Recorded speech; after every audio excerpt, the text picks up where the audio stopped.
Olá, amigo ligado na programação da TVT e você que nos assiste por um dos nossos distribuidores. Estamos começando mais um programa Brasil Consciência, uma realização do Sindicato Nacional dos Servidores Públicos Federais na área de ciência e tecnologia do setor aeroespacial. E no programa de hoje a gente vai falar sobre uma informação que dominou os noticiários sobre ciência e tecnologia do país. O leilão da tecnologia 5G realizada pelo governo federal e que teria arrecadado próximo de 50 bilhões de reais. Para falar sobre esse assunto, a gente está aqui com o diretor técnico do DIEESE, estamos aqui virtualmente com o diretor técnico do DIEESE, Fausto Augusto Júnior, que estudou o certame e vai contar para a gente os detalhes. Antes da gente conversar com ele, vamos dar uma olhadinha no que aconteceu no dia da concorrência. Veja.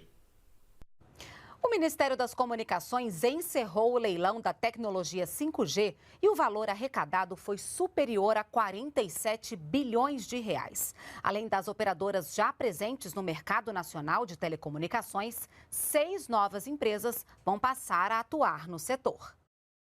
O leilão 5G terminou nesta sexta-feira com uma movimentação de 47 bilhões e 200 milhões de reais, resultado acima do esperado pelo governo. É o segundo maior leilão da história do Brasil. Só ficamos atrás do leilão do pré-sal. Aqui tem uns números interessantes que a gente estava conversando. O leilão do 3G foi 7 bi. O 4G, 12 bi. A Telebrás, 22 bi. Todos somados não chegam no leilão do 5G. A disputa para explorar a nova geração de internet móvel no país permitiu também a entrada de 6 novas operadoras no mercado brasileiro. O INT, BrisaNet, Consórcio 5G Sul, Neco, Flylink e Cloud2U.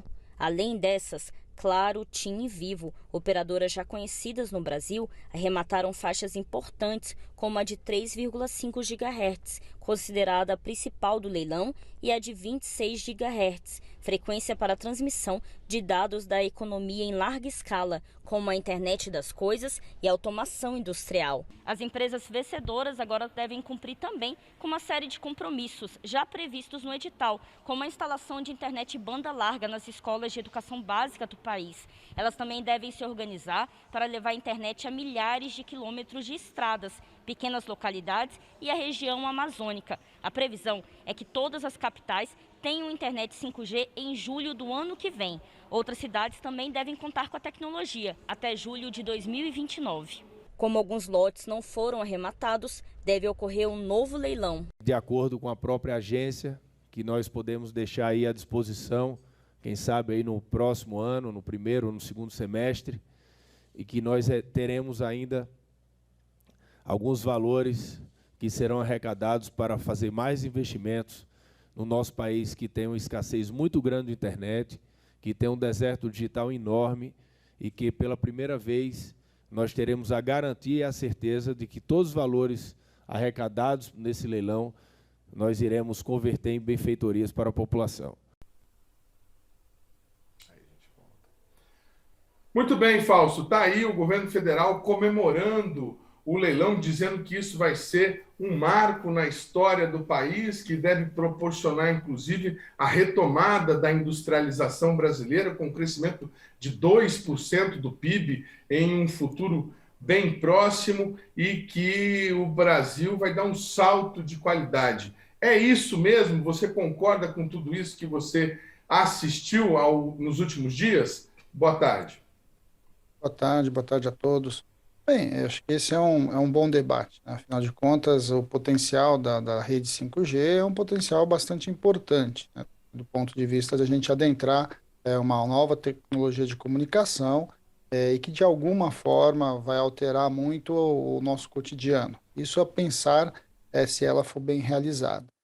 Por outro lado, o dilema que a gente assistiu em relação ao leilão é que ele é um leilão que, primeiro, muita gente vê esses valores próximos a 50 bilhões, algo em cima disso, como se isso fosse recursos que fossem para o Estado. Na verdade, o que a gente tem ali são alguns compromissos de investimento e algo em torno, não muito mais do que 10% no final das contas, que vai para os cofres públicos. Então, se não é o dinheiro, né, não é o valor que essas empresas vão colocar junto ao Tesouro Nacional, a pergunta que a gente precisa fazer, afinal de contas, para poder avaliar, né, se o leilão foi bom ou ruim, são efetivamente os compromissos que essas empresas estão assumindo nesse processo. E o principal deles é investimento. E aí muitas dúvidas surgem, né? Muitas dúvidas surgem, em especial porque, inclusive, alguns lotes com mais dificuldade ou com mais lucratividade, com baixa lucratividade, sequer foram arrematados. É bom lembrar disso. E os outros compromissos, como é que vão ficar naqueles que pegaram ali o chamado filé mignon da coisa, né? Ou seja, os grandes centros, como Rio, São Paulo, Campinas, enfim, algumas regiões importantes, Brasília, que, de certo modo, vão ter um grande mercado. Quando a gente fala de entrada de serviço, nesse tipo de serviço, e vamos lá, a gente conhece essa discussão já há muito tempo, desde a época que a telefonia no Brasil estava se implementando, na década de 60, 70, 80, de alguma forma, o que se pergunta, né, e eu acho que essa é a grande discussão, é até que ponto esse serviço vai ser implementado no tempo que precisa ser implementado para o conjunto da sociedade brasileira, a um preço acessível e que, de alguma forma, você possa garantir que ele chegue nos diferentes locais do Brasil. Isso não é difícil da gente perceber. Nós estamos saindo aí, né, nós vivemos os últimos quase 2 anos em relação à pandemia. A pandemia alterou as nossas formas de comunicação. Então, uma entrevista como essa, por exemplo, né, nós estamos fazendo por meio da internet, era algo meio que muito limitado há 2 anos atrás. Mas a gente sentiu também ao longo da pandemia essa dificuldade do acesso da banda larga. Não estamos nem falando da tecnologia 5G, né? Estamos falando da tecnologia 4G, né? O quanto ela foi bastante difícil em vários lugares do Brasil. Vamos lembrar que muitas das escolas, né, a grande maioria das escolas fechou nesse período de pandemia.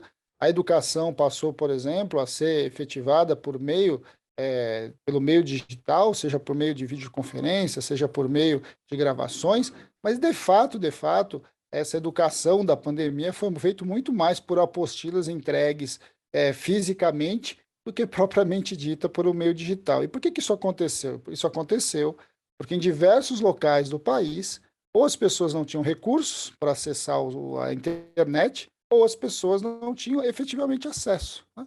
Recursos, até alguns governos conseguiram resolver isso, né? Eles contrataram planos, distribuíram chips, pacotes de dados, mas em muitos lugares, mesmo com isso, você não conseguia acessar a internet. E muitas vezes a gente fala disso, da impressão que a gente está falando da Amazônia, do interior do Brasil, interior do Nordeste, interior do Centro-Oeste. Não, nós estamos falando de regiões aqui de São Paulo.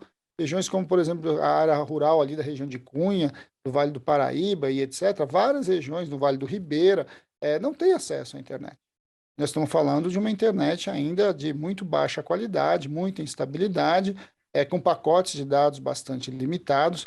Uma das reclamações que a gente via é que os pacotes de dados não davam sequer para os alunos assistirem um conjunto de aula em sequência nesse processo. Então, quando a gente fala da discussão do 5G e desse leilão, a principal pergunta que a gente tem que se fazer é até que ponto esses investimentos que estão anunciados, que foram colocados, eles de fato, primeiro, serão efetivados, como serão cobrados, e ao ser efetivados, a quem de fato ele vai beneficiar. Porque é óbvio, né? Não vai ser difícil a gente encontrar um 5G de ótima qualidade na região de São Paulo, na cidade de São Paulo, nos miolos ali mais importantes da zona sul do Rio de Janeiro. Agora, a pergunta é como é que vai ficar nos seus interiores, nas periferias, e de alguma forma é o que vai garantir um processo de democratização de uma tecnologia que para o século XXI, para esse início de século XXI, vai ser fundamental. Inclusive porque se não tiver essas redes, viu, a gente não vai ter, de fato, a utilização efetiva desse tipo de conexão. Porque o 5G não é uma discussão simplesmente para a gente assistir um filme em streaming mais rápido ou para a gente se comunicar como a gente está fazendo agora.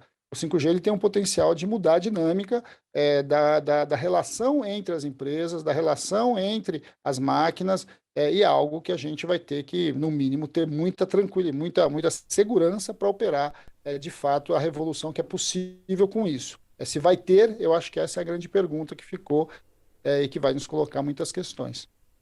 Segundo foi alardeado pelo governo, o Brasil deve sofrer um processo de industrialização com um acréscimo de até 2% no PIB. Mas o que a gente quer saber do Fausto agora é o seguinte: Fausto, vamos dar uma olhadinha em como foi a cobertura da grande imprensa falando sobre o leilão. Acompanhe. A chegada da tecnologia ao Brasil promete revolucionar as cidades. Essa nova tecnologia será um avanço na comunicação entre máquinas, sem precisar da ação humana. Os carros vão poder se comunicar com semáforos e ajudar computadores instalados em qualquer lugar do mundo a controlar o tempo dos sinais verde e vermelho para fazer o trânsito fluir melhor. Os eletrodomésticos terão a capacidade de avisar se alguma peça estiver prestes a dar defeito. Os médicos vão ser capazes de salvar a vida de pacientes a quilômetros de distância, operando robôs conectados à internet, com movimentos precisos e sem o risco de o sinal cair no meio da cirurgia. Sensores em fazendas poderão enviar informações para controlar a umidade ou a acidez do terreno, por exemplo. E um programa de computador terá como decidir imediatamente a quantidade ideal de insumos ou o melhor momento de irrigar a terra. Muito bem, vocês viram aí boas notícias. Vai automatizar tudo, tudo vai ser feito diretamente por máquina, por drone, por computador. E a pergunta que eu faço ao Fausto é o seguinte: como é que fica o trabalhador que faz essas funções hoje em dia? A tecnologia 5G pode ser disruptiva no sentido de causar um grande desemprego no país, principalmente com quem tem pouca qualificação, Fausto?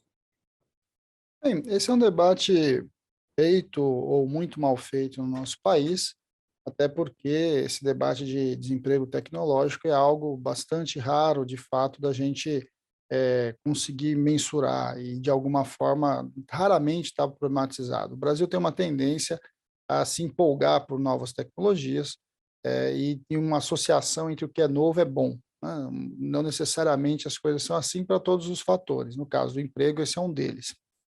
O debate passa certamente por uma regulação desse processo. A gente precisa fazer um bom debate sobre como é que novas profissões vão ser criadas a partir da nova tecnologia que entra, como é que profissões começam a desaparecer a partir dessa nova tecnologia, e como é que você vai resolvendo, em especial, um delay aí, né? Uma coisa importante, uma fala interessante em relação à fala de 5G, mas como é que a gente vai resolvendo esse ato que vai acontecendo entre a falta de mão de obra das novas profissões vis-à-vis as profissões que estão se desaparecendo por conta de uma nova tecnologia que entra. Agora, eu não gosto muito desta ideia de que a gente está falando de uma tecnologia que vai chegar como se fosse algo absoluto e que vai substituir absolutamente tudo em nosso país. Isso não é assim. Primeiro que nenhuma tecnologia faz isso em nenhum lugar do mundo. Segundo que em países dependentes, como é o caso do Brasil, isso é mais complexo, porque a tecnologia ela vai chegando por partes, e ela normalmente vai chegando nos setores em que a sua entrada, que normalmente demanda investimento, acaba compensando do ponto de vista da taxa de lucratividade. Então, por exemplo, tecnologias como essa, muito provavelmente, vão entrar muito rapidamente no setor financeiro, um setor que tem recursos, muitos recursos, se utiliza muito dos recursos para investir em tecnologia, e, de alguma forma, ele vai operar coisas desse tipo, porque vai, no mínimo, dar mais segurança para o seu negócio, enfim, para as suas operações. Agora, isso chegar numa multinacional, numa grande indústria, uma multinacional, muito provavelmente chegue também. Mas como é que isso vai chegar numa pequena empresa industrial, por exemplo, com relação à internet das coisas, você ir automatizando toda a sua linha? Como é que isso vai chegar nos pequenos comércios? Então, eu posso dizer, nas grandes redes de supermercado, a chance de isso alterar sensivelmente é grande. Agora, e nos pequenos comércios? Serão alterados? Então, tem que ter um custo de transição que não é pequeno. Por exemplo, a discussão do 5G tem grandes vantagens. É uma internet muito mais rápida, mas muito, muito mais rápida, com uma latência muito menor, ou seja, com tempo de resposta, né? Aquele descasamento entre eu falar e você ouvir muito menor, que você já vai trabalhar muito a ideia da instantaneidade. Isso vai possibilitar coisas interessantes. Vamos imaginar que um cirurgião está fazendo uma cirurgia aqui em São Paulo e de alguém no Pará. Faz diferença essa latência, porque a forma como ele está mexendo o robô precisa ser instantânea. Então, isso vai poder ser implementado. Agora, uma das grandes desvantagens é que quase todos os sistemas de recepção que a gente tem de internet hoje têm que ser alterados. Então, você tem uma compra de equipamento que não é pequena, um investimento que precisa ser operado e que, de alguma forma, vai significar mudanças bastante sensíveis. É verdade que o 5G potencializa a criação, por exemplo, do carro autônomo. É verdade porque uma rede mais estável, mais velocidade e a ideia da instantaneidade permite que sistemas se comuniquem e impeçam que um carro bata, um carro atropele, etc., coisas desse tipo. Agora, vamos lembrar de várias questões. Nós temos uma questão, como você mesmo lembrou, de legislações. Legislações precisam ser alteradas, você precisa fazer discussões muito sérias sobre quando a tecnologia vai chegando. E, de outro lado, a gente também tem acidentes. Eu gosto sempre de dizer que acidentes são coisas que acontecem, né? Independente da segurança e do auge que você possa investir. Por isso chamam acidentes. Então, quando você lida com toda o que a gente chama de engenharia de risco, né? O Brasil investe muito pouco nisso. A gente tem engenharia de risco, a gente vê normalmente em companhias aéreas, em companhias de metrô, de trens, mas além disso é muito pouco, né?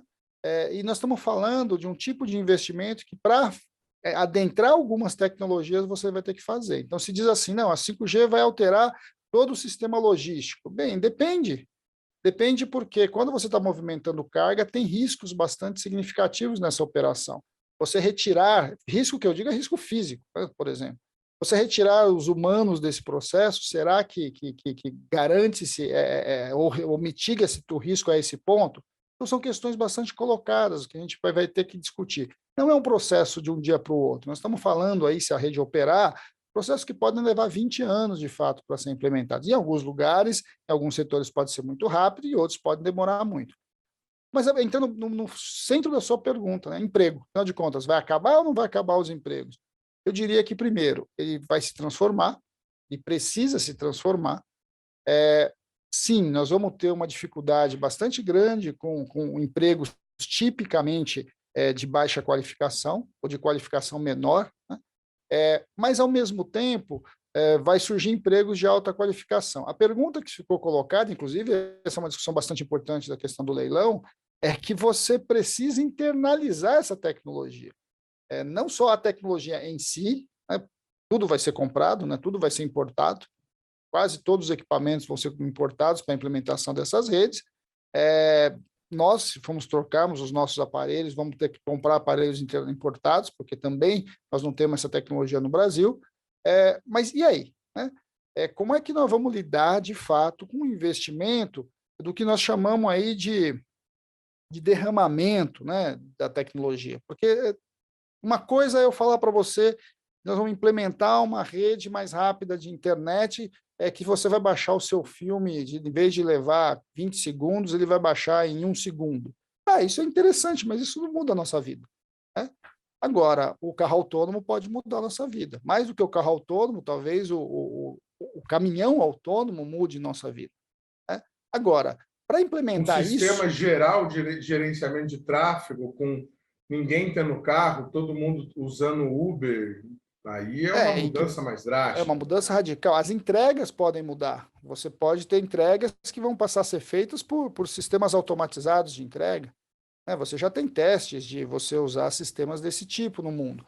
Agora, isso de fato vai ser implementado? Como vai ser implementado? Quais os custos disso? Quem vai arcar com os custos disso? Tudo isso vão ser processos a ser assistidos.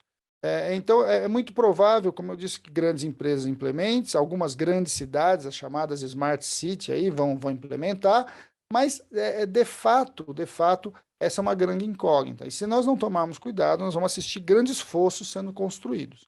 Fossos entre empresas, fosso entre famílias, fosso entre regiões, entre cidades, e que, de alguma forma, um debate sério sobre o 5G, que passa, inclusive, pelo leilão, precisava levar em consideração.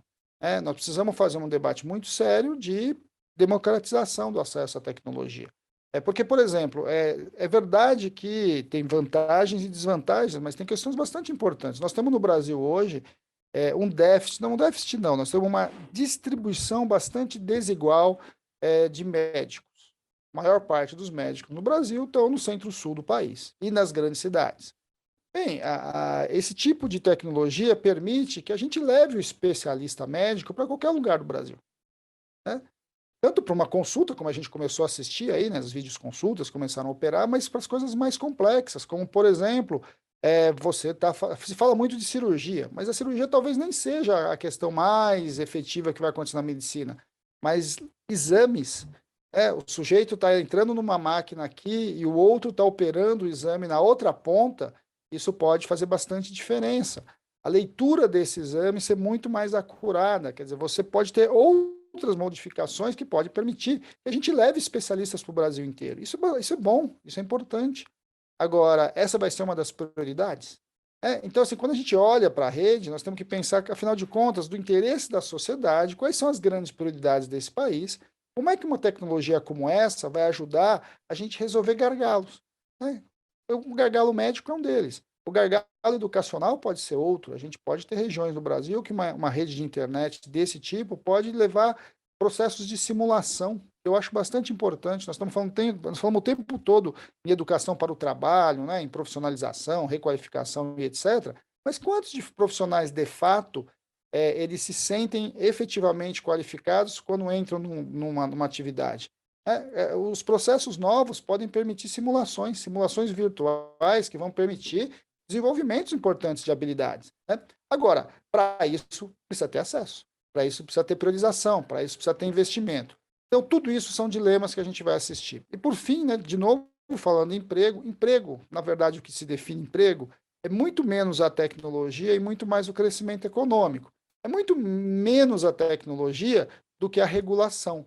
Bem, então, quando a gente fala de tecnologia, a tecnologia tem a ver com a implementação social dela. Um exemplo dela é a questão, por exemplo, do bilhete único, né? Ou seja, esses bilhetes de pagamento de ônibus, de transporte público. Eles poderiam ter extinto os empregos há muito tempo. Eles foram implementados no começo dos anos 2000, mas até hoje a figura do trocador, do cobrador de ônibus está colocada. E por que ele continua? Ele continua porque a sociedade entendeu que aquele emprego deveria permanecer, seja pela luta dos sindicatos, seja pela compreensão do poder público, seja pelo próprio passageiro que se recusa ou que demandava algo além, algo diferente em relação ao próprio bilhete. Agora, e a gente tem também sistemas que nunca são implementados, apesar da tecnologia disponível. Um exemplo disso é a automatização de postos de gasolina. Postos de gasolina há muito tempo, por exemplo, nos Estados Unidos, a figura do frentista é uma figura que não existe. Agora, no Brasil hoje, você já paga o seu combustível sem precisar descer do carro, né? Mas você não abriu mão do frentista. Você não sai do seu carro para colocar o combustível no seu automóvel. Esse frentista continua lá. E ele continua lá por uma demanda da sociedade, né? O brasileiro não se sente bem em colocar a mão na bomba de combustível e colocar o combustível dentro do seu automóvel. Isso é um exemplo que nem todas as tecnologias se implementam das formas como a gente muitas vezes imagina. E eu acho que isso é uma discussão que nós vamos assistir com todo este processo de digitalização, todo esse processo que vai aparecer. Em alguns setores vai ser mais rápido, em outros setores vai ser mais lento, e em alguns setores talvez sequer se implemente. Agora, é claro, tecnologia não é uma questão simplesmente impositiva, imperativa. Ela vai se implementar, ela vai estar aí, mas a forma como ela vai se implementar demanda essa relação social, demanda essa construção e essa negociação. Então, como a gente vai regular esse processo, vai se fazer muita diferença. Como a gente vai operar dentro dos sistemas para garantir empregos, é outra questão colocada. Como é que nós vamos reduzir o espaço entre a preparação do trabalhador que entra no mercado de trabalho para as novas profissões e a extinção daquelas profissões que esse trabalhador nunca vai encontrar emprego, são questões colocadas para nós. Então, o debate do emprego vai estar no centro dessa questão. Nós vamos ter que voltar, por exemplo, a debater redução de jornada. Vai fazer sentido fazer o debate de redução de jornada de salário? Por exemplo, pode parecer pouco, mas se fala muito, por exemplo, na questão do 5G, é que você vai ter um maior controle das cidades. Nós estamos falando de segurança. Mais câmeras, mais sistemas automatizados de controle. Bem, nós temos duas perguntas ali. Vai demandar mais ou menos policiais? Vai demandar mais ou menos técnicos? Mas mais importante do que isso, nós vamos abrir mão das nossas, enfim, das nossas seguranças, do nosso direito de ir e vir, do nosso direito de imagem. Ou seja, afinal de contas, o que a sociedade brasileira vai permitir desse controle que pode vir também a partir desses sistemas de monitoramento que vão acontecer? Para você ter uma ideia, nós estamos falando na rede 5G, o grau de precisão de localização, por exemplo, vai ser muito maior. Ou seja, você vai estar com o seu celular no seu bolso, quem estiver te rastreando vai saber exatamente onde você está. Não é exatamente 5 metros para frente, 30 metros para trás, é exatamente. Isso possibilita muitas coisas, né? A tecnologia bélica, por exemplo, é uma grande discussão quando a gente está falando disso. Então, tudo isso, de alguma forma, vai ter que ser regulado. Então, quando a gente está falando de novas tecnologias, nós estamos falando de tudo isso. E aí o maior dilema para países como o Brasil. A tecnologia, ela aumenta a desigualdade, historicamente, ela aumenta o fosso entre os incluídos e os excluídos, entre aqueles que têm acesso e aqueles que não têm acesso, não só à tecnologia, mas também aos empregos que são gerados. Eu acho que esse talvez seja o grande desafio na entrada dessa tecnologia. Vamos lembrar, né? O 5G é um elemento de todo o conjunto de mudança tecnológica que está acontecendo a partir aí do século XXI, que nós comumente chamamos de digitalização ou indústria 4.0. Então, esse é um dos elementos. Ele é um elemento importante, não é único. Ele está envolvido com inteligência artificial, ele está misturado com internet das coisas, ele está misturado com todo esse processo de impressão 3D. Enfim, nós temos muita coisa acontecendo, todo esse processo de instantaneidade que vai ter com a comunicação, que de alguma forma o Brasil começa a entrar a partir da implementação de fato do 5G. Mas nada garante que as outras peças desse grande mosaico aí que vai sendo constituído do futuro vão ser implementadas em todos os lugares, em todos os setores, em todas as classes sociais, como se deveria ser quando a gente pensa em democratização de tecnologia. E a preocupação também, né, a gente tem notícias de que lá na China esse controle por câmeras gera, inclusive, um controle social da população, do livre pensar, né? É bastante complicado. Quero agradecer demais ao Fausto Augusto Júnior, diretor técnico do Diese, pela participação aqui no nosso programa. Obrigado, Fausto, por você ter atendido o nosso convite. Nós vamos para um rápido intervalo e a gente volta já já para falar mais sobre tecnologia 5G. Portanto, só não saia daí.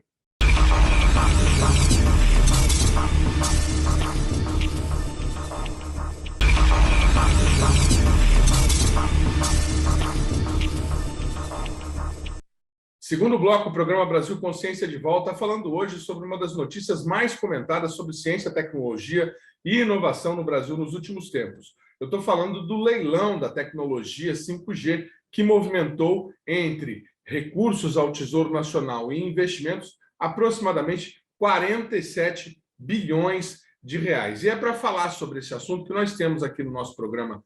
Nesse momento, temos virtualmente, é claro, o diretor executivo da Telcomp, que é uma entidade, um pool de prestadoras de serviço dessa área de prestação de serviço de internet e telefonia, o Luiz Henrique Barbosa, que assumiu, inclusive, deixa eu pegar a minha colinha aqui, não faz muito tempo, né, Luiz Henrique? Boa tarde. Boa tarde, Edmond. Boa tarde a todos aí. Obrigado pela oportunidade de falar com vocês. Eu assumi a diretoria executiva da Telcomp em janeiro desse ano, né?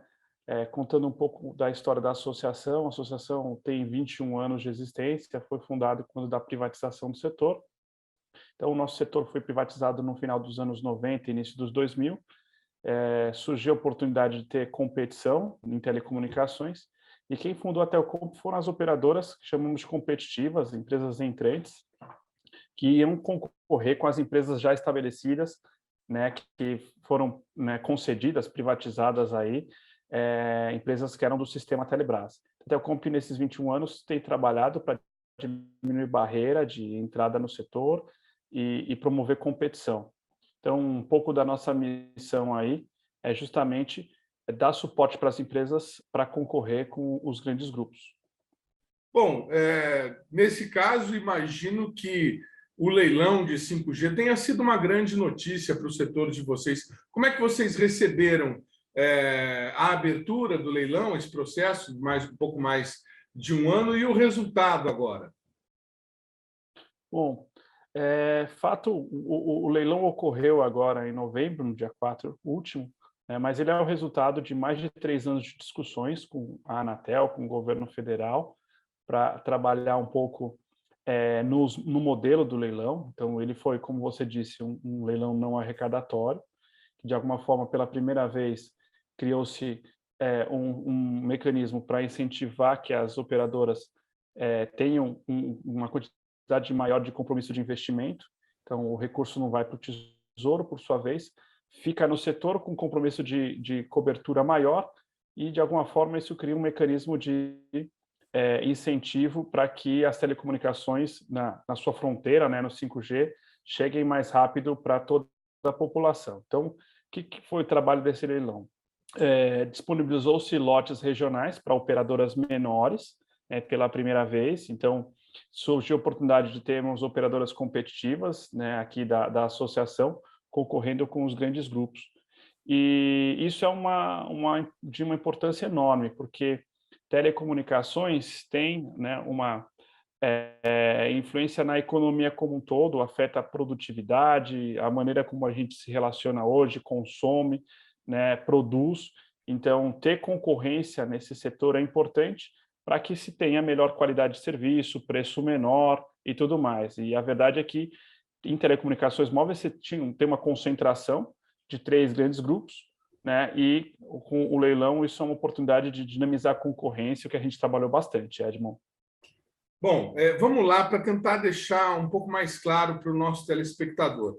A gente comumente tem ouvido aí, principalmente a grande imprensa, explicando que a tecnologia 5G ela vai estar sendo transmitida no ar por uma espécie de pista. E podemos dizer que essa faixa de 3,5 GHz seria a principal dessas pistas que foi arrematada no leilão pelas empresas operadoras, às quais você se referiu aí, as maiores já em operação no país, Vivo, Claro e TIM. Nós temos outras 2 bandas que vão ser operadas regionalmente por essas empresas que você falou, competitivas, que vão operar em alguns centros, no Rio Grande do Sul, no Nordeste, no Centro-Oeste. Agora, é um pouco difícil para a gente que é leigo entender como é que é isso no sentido de internet. Nós vamos ter essas operadoras concorrendo com as grandes, essas bandas que não são a de 3,5, elas também têm uma capacidade de transmissão de dados igual àquela de 3,5, que era considerado o filé. Como é que vai funcionar essa concorrência dos grupos grandes que arremataram com esses grupos menores que, oportunamente, a gente pode até falar, são empresas nacionais, não é isso? Perfeito.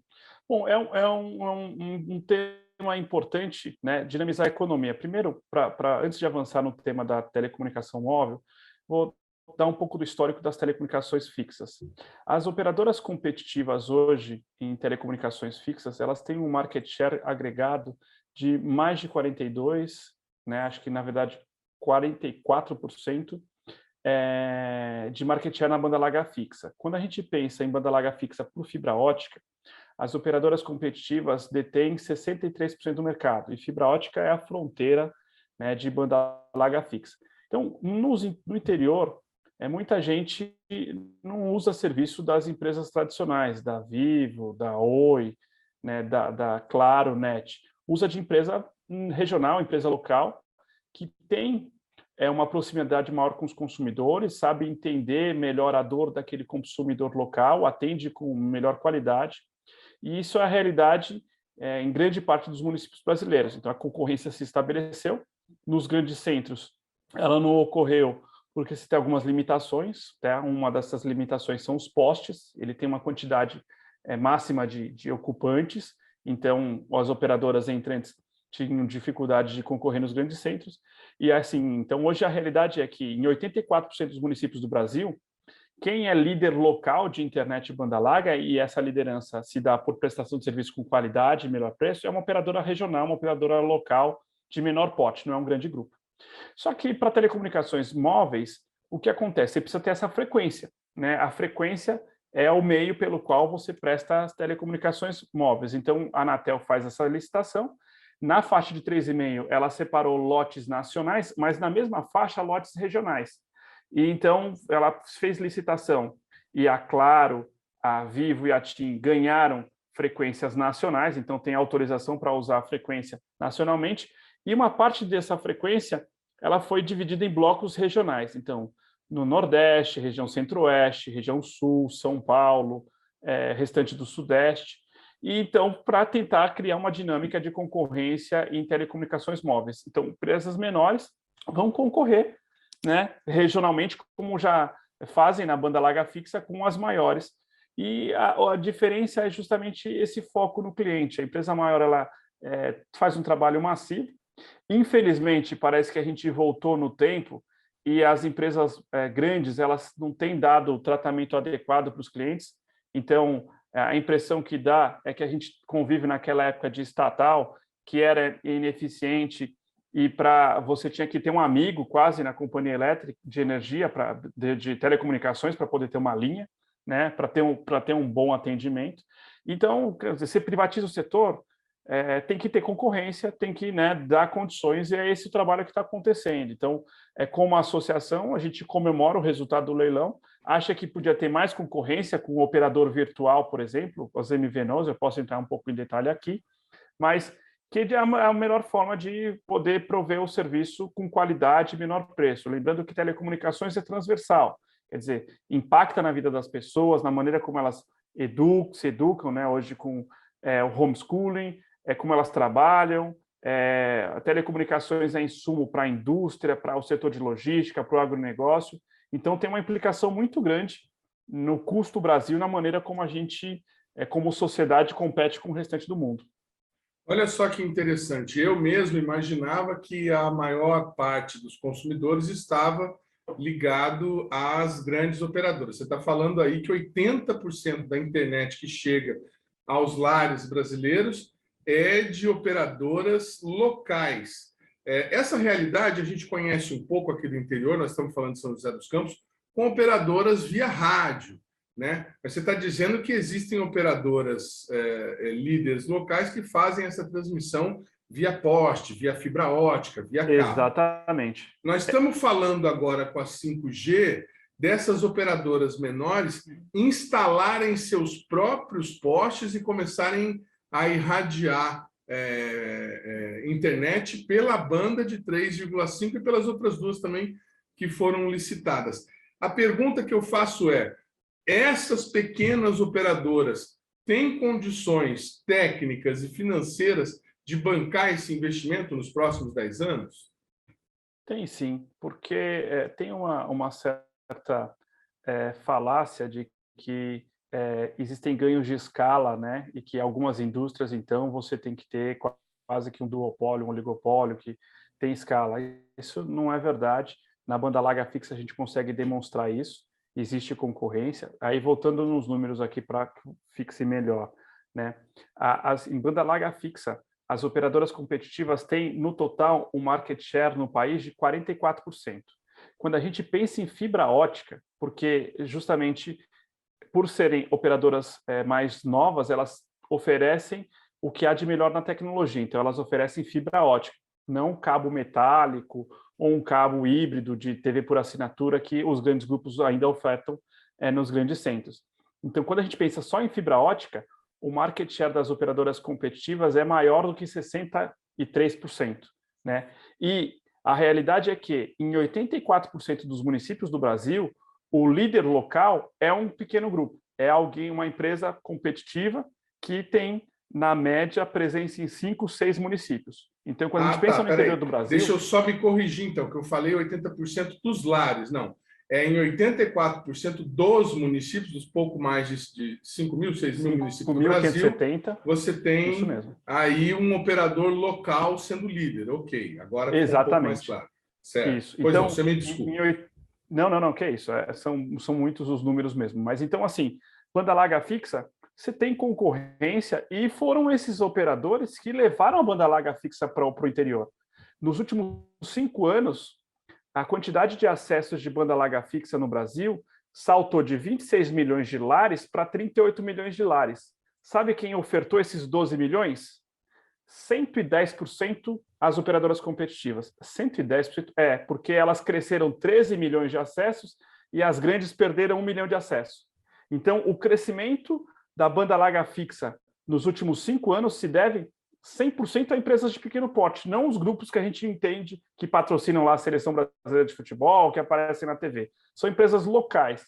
E o mesmo pode acontecer em telecomunicações móveis. Né? Por quê? Porque a tecnologia ficou mais acessível, você tem condições de fazer redes locais, concorrer. É verdade que precisa de alguns aspectos regulatórios, a Anatel precisa estar presente para garantir concorrência, compartilhamento de infraestrutura entre os grandes grupos com os grupos locais, mas assim, é perfeitamente possível ter concorrência. E é importante, né, na medida que esse setor é transversal e impacta na vida das pessoas. A gente não pode ficar na mão de 2, 3 empresas que não prestam um bom serviço. Bom, você já falou a sua visão sobre a questão da concorrência do edital, que obviamente é o interesse das empresas que você representa. Agora, para o país, você acredita que foi o melhor modelo fazer esse leilão não arrecadatório? Existe algum paralelo no mundo, algum país que tenha recorrido a essa modalidade para conseguir obter esses investimentos? A pergunta que eu faço é bem simplista e talvez seja um pouco ingênua da minha parte. Você me desculpe se for o caso, mas se a operadora vai prestar o serviço e ter lucro mediante esse serviço, ela não tinha obrigação de investir para poder operar? É realmente necessário que o país disponha desse recurso como investimento de contrapartida? Sim, bom, na verdade é o seguinte, em telecomunicações os ciclos de investimento são muito curtos. É diferente de outros setores de infraestrutura, que você constrói uma rodovia por 20, 30 anos. Então você investe e vai obter receita há 20, 30 anos. Em telecomunicações, a cada 6, 8 anos, você tem uma nova onda tecnológica. Então, a gente viu, né, em 20 anos de privatização, está chegando no 5G. Né, e já se discute em alguns países o 6G. Né? Então, daqui a 5, 6 anos, a gente vai estar discutindo o 6G. Então, o ciclo é relativamente curto. E, claro, as empresas teriam condições de contribuir para o Tesouro e ela vai fazer a cobertura que é possível. O que acontece? Ela vai acabar cobrindo os grandes centros. Então, vai ter a realidade que a gente tem até hoje. Nas grandes cidades, você tem uma internet com uma qualidade razoável, e nas regiões mais periféricas, no interior do país, você não tem cobertura. Então, basta você fazer uma viagem de carro, ir para o interior, em algumas estradas, você simplesmente não tem cobertura de sinal de internet móvel. Então, a ideia do leilão não arrecadatório era justamente essa, que então se cumpra, exija investimento em áreas que não eram atendidas, né? Então, nesse sentido que o leilão cumpre essa questão. A gente tem um horizonte de investimento das empresas para os próximos anos, que ele vai ser acrescentado dessa quantidade de compromissos assumidos perante a Anatel de cobertura dos serviços. Ao mesmo tempo, ela criou um mecanismo que foi o quê? Ela deu frequência para operadoras menores atender cidades menores. Então, você vai ter as grandes atendendo os grandes municípios e, de um outro lado, as menores cobrindo cidades com menos habitantes, 30 mil habitantes e cidades menores ainda. Então, de modo que o que se espera é que o 5G chega para todo mundo muito antes do que o 4G chegou, porque o 4G, o Tesouro arrecadou uma grande quantidade de dinheiro, usou para superávit primário, para o que seja, né? Não estou entrando aqui no mérito de como usou esse recurso, e as empresas, então, tinha um recurso limitado para poder cobrir, né, e atender o grande público. A verdade também é que assim, a dinâmica de concorrência é que estimula as empresas a investirem mais, a prestar melhor serviço, a procurar ser mais eficiente. Então, é nesse sentido que tudo isso está sendo feito, é importante para justamente você criar um sistema de incentivos de que ela vai procurar investir mais adequadamente e concorrer, porque se ela não atender bem o cliente, o pequeno vai lá e vai tomar market share, como tem feito em muitos lugares. Como representante das empresas, você considera que os contratos assinados, que o edital previa mecanismos suficientes de fiscalização por parte da sociedade para que essas metas sejam cumpridas, como, por exemplo, você citou aí, a instalação de internet ao longo das rodovias, que é tão necessária, por exemplo, para a realização de pedidos de socorro, resgate, esse tipo de coisa? Bom, eu acho que sim. Os contratos vão ser assinados agora no começo de dezembro, né? Existe dentro da Câmara de Deputados, por exemplo, uma comissão especial para acompanhar a implantação do 5G, isso de maneira muito transparente. A verdade é assim, né, como alguém atuante no setor, sempre foi muito difícil implantar infraestrutura. Você enfrenta muito burocracia nas prefeituras. Parece, às vezes, até que as prefeituras não querem que chegue internet no interior, ou a rodovia ela quer cobrar um valor abusivo para implantar infraestrutura e, na verdade, não tem receita advinda disso, porque é importante cobrir a rodovia, mas do ponto de vista da operadora, quantas pessoas passam ali e ela vai ter receita? É pouca quantidade de pessoas, se a gente pensar no interior do país. Então, por isso, todos esses mecanismos. Então, tem uma fiscalização, acho que o legal do 5G também é que ele tomou conta da mídia, é uma discussão hoje muito popular, está todo mundo ciente desses compromissos, e a sociedade tem condições de exigir isso, né? A Anatel coloca lá no website dela quais são os contratos que foram assinados, qual é o cronograma de implantação da infraestrutura, e aí cada município, cada cidadão tem condições de cobrar isso de maneira transparente. É uma coisa que demanda o envolvimento da sociedade como um todo, uma discussão como essa que a gente está tendo aqui. Então, eu acredito que a gente está indo num caminho razoável e adequado. Você vai me desculpar, a franqueza é que a gente está acostumado com comissões parlamentares de fiscalização, contratos, como, por exemplo, das rodovias, das concessões, que acabaram não sendo cumpridos ao longo dos anos. Vamos esperar que seja realmente uma questão de fiscalização mais fácil, mais transparente, como o senhor está falando. O programa Brasil Consciência vai para um rápido intervalo, a gente volta já já com mais informação sobre esse assunto. Instante só, não sai daí.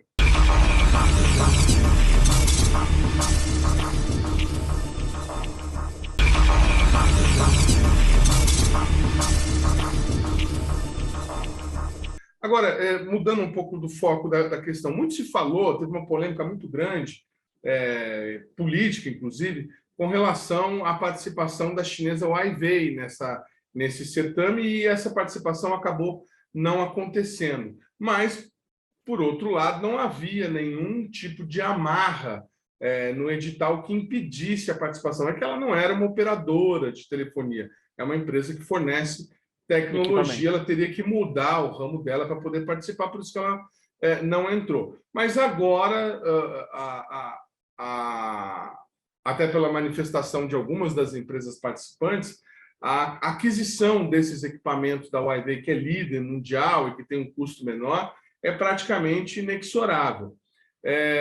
Então, eu vou aproveitar e fazer duas perguntas numa. Primeira, a criação dessa rede específica para o governo era necessária ou foi uma maneira do governo, na opinião do senhor, do governo driblar essas pressões internacionais que dariam conta de uma rede de espionagem chinesa dentro do Brasil? E a segunda questão, com essa liderança tão consolidada da Huawei como provedora de equipamentos da tecnologia 5G, há espaço para o desenvolvimento, para a inovação desse ramo no Brasil? Bom, a questão a gente vai correr o risco de ter uma internet meramente chinesa comprando equipamentos do exterior, ou a gente tem condição de desenvolver alguma coisa aqui? E essa rede exclusiva para o governo, era necessário ter isso? Ou foi uma maneira de dar uma satisfação para os americanos? Olha, né? Eles não vão fiscalizar a gente, né? A gente vai ter a nossa aqui separada. Bom, Edmond, primeiro que a fiscalização, pelo jeito, é possível, né? Teve até o escândalo que envolvia o outro governo, que teve escuta da presidente. Mas o fato é que a gente perdeu o bonde de industrialização há muito tempo, infelizmente. Deixou de investir em educação, que é fundamental. Então, assim, estamos falando aqui de telecomunicações, mas poderia estar falando de outro setor, poderia estar falando de, por exemplo, vacinas, né? Olha lá, o Brasil foi líder mundial de vacina e a gente depende de insumo e vacina de empresas estrangeiras.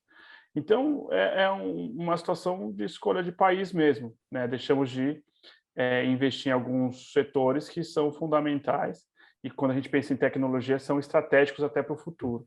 A China fez a lição de casa dela, tem uma empresa líder mundial em telecomunicações. Se ela serve a algum propósito ou outro, o ponto o mercado se resolve. Então, ainda bem que não é um monopólio. Existe uma Nokia, existe uma Ericsson para concorrer.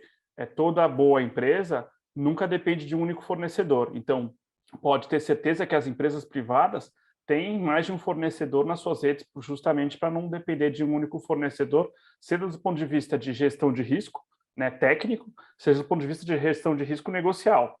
Ter só um fabricante, ele pode ser barato hoje, amanhã ele pode querer levar o preço, porque ele te colocou numa situação negocial para te prejudicar. Então, assim, o mercado resolve. Seria bom que o Brasil desenvolvesse equipamentos de telecomunicações de 5G, mas é algo ambicioso e que demanda investir em infraestrutura, investir em educação básica. É um problema maior de país, né? Quanto à situação de governo, a gente não comenta muito isso, é uma decisão do governo, né? Fato é que tem uma decisão de escolher uma rede privativa para as comunicações de governo. Isso acontece em diversos países, né? Tanto do Ocidente quanto do Oriente. Então, é uma questão estratégica de país mesmo, né? Então, eu acho que isso independe até de governo, de partido. O Brasil deveria ter algo que entende como estratégico. Se a corrida para o 5G fosse uma competição mundial e nós estivéssemos todos numa pista de corrida, o Brasil estaria em qual lugar, já que o senhor falou dessa defasagem tecnológica para desenvolver os equipamentos? Engraçado, eu coincidentemente hoje recebi uma notícia. A China Telecom, acho que em outubro, adicionou 43 milhões de assinantes no 5G e chegou num total de 370 milhões de assinantes com 5G. E a China Unicom, que é a concorrência, também chegou a 316 milhões. Então, assim, lá tem 1,5 bilhão de pessoas, metade da população já tem o 5G operacional. Se o 5G vai aumentar a produtividade da economia como um todo, lá já está operacional, eles estão aumentando a produtividade. Se a gente está perdendo para eles a corrida em diversos setores, vão perder mais ainda, se a gente não pedalar rápido, porque eles já estão com 5G operacional. Então, nosso desafio com o país é implantar, realmente fazer um acordo nacional, né? O que a gente quer com o país? Então, quer liderar, quer deixar de ser... Porque a gente regrediu, né? Voltou a ser um exportador de commodities, né? Exporta soja e alguns outros minérios. Desindustrializou o país. Hoje o mundo é um mundo de serviço, a gente não lidera, não tem empresas líderes em tecnologia. Então, com exceção da Embraer, não temos nada, nenhum player. Exato. Então, assim, é algo maior, né? Você pode olhar para os diversos setores, a situação infelizmente é a mesma. Então, volta nas políticas de educação e algo que seja consistente no tempo, né? Não pode um governo começar uma coisa, o outro desfaz e combate. Tem algumas coisas que deveria ser política de Estado e não de governo, né?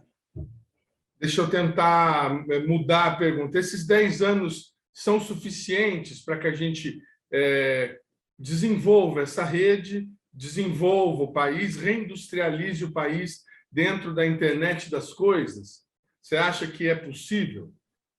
Bom, possível sempre é possível, né? Porque sempre pode ter surgir alguma tecnologia disruptiva, isso está na cabeça das pessoas, então sempre é possível. Só que para surgir essas oportunidades, novamente, não é só a infraestrutura, tem que ter o 5G, tem que ter gente boa para desenvolver programa, né? Então, o 5G ou o 4G, o que é o 4G? O 4G é o Uber, é o Airbnb, é o Waze, isso foi feito por gente qualificada, né? O Waze, salvo engano, foi inventado em Israel.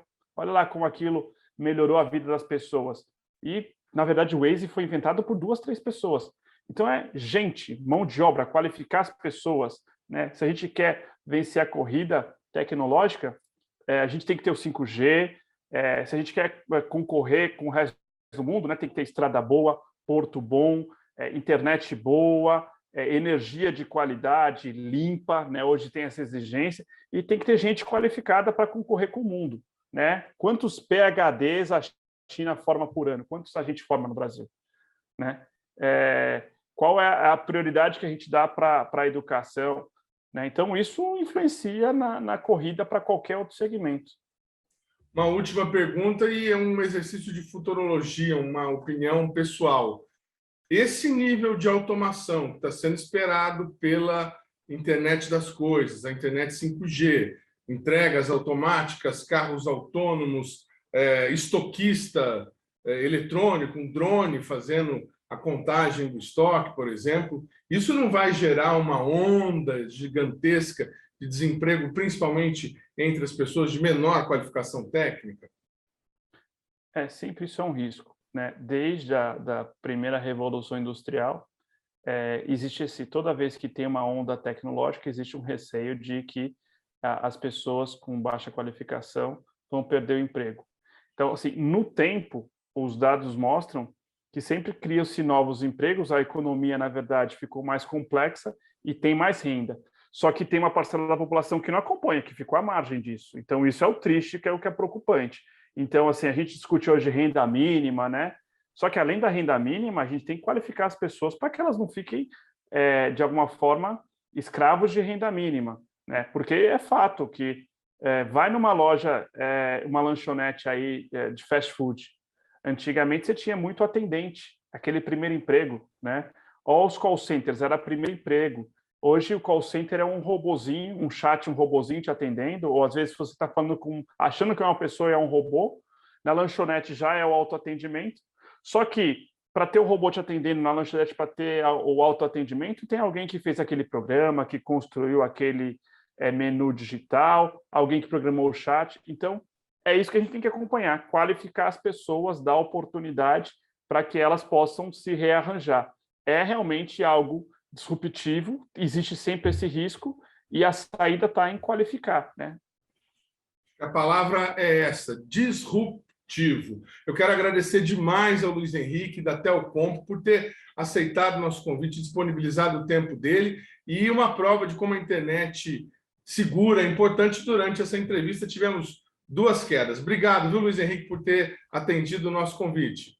O prazer é meu, estou disponível aí para outras oportunidades. Obrigado, um abração. Obrigado pelo carinho da sua audiência. A gente volta na semana que vem com mais uma atração inédita para você. Tchau!